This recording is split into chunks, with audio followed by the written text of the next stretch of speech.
Carlo Ancelotti, Brésil. Carlo Ancelotti, c'est le calme absolu dans un monde de chaos. Dans une ère de coach hyperactif, de pressing frénétique, de discours enflammés en conférence, lui a construit sa légende avec une sérénité presque irréelle. Ce fameux sourcil levé qui est devenu un mème mondial. Cette façon d'être toujours là, toujours présent, jamais agité.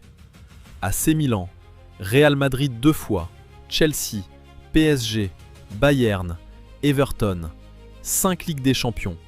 Le recordman absolu de l'histoire du plus grand trophée de club au monde.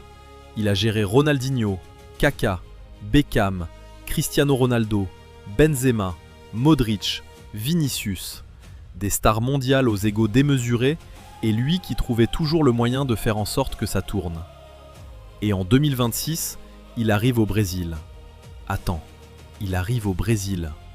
C'est là que tu réalises l'immensité du truc. Le Brésil, c'est pas une équipe de foot. C'est Pelé, c'est Ronaldo, c'est Ronaldinho, c'est Neymar, c'est le Jogo Bonito, c'est l'idée même que le football peut être de l'art. C'est aussi 24 ans d'attente depuis 2002. Une nation entière qui souffre en silence à chaque Coupe du Monde. Et ils ont confié cette mission à un Italien. C'est là que l'histoire d'Ancelotti devient immense. Il a déjà tout gagné qu'un coach pouvait gagner dans les clubs. Mais s'il ramène le Brésil au sommet du monde, il entre dans une dimension encore plus grande. Il devient éternel dans le pays du football. La question finale est simple. Est-ce que l'homme le plus calme du football peut réveiller la nation la plus passionnée de la planète ? On le saura dans quelques semaines.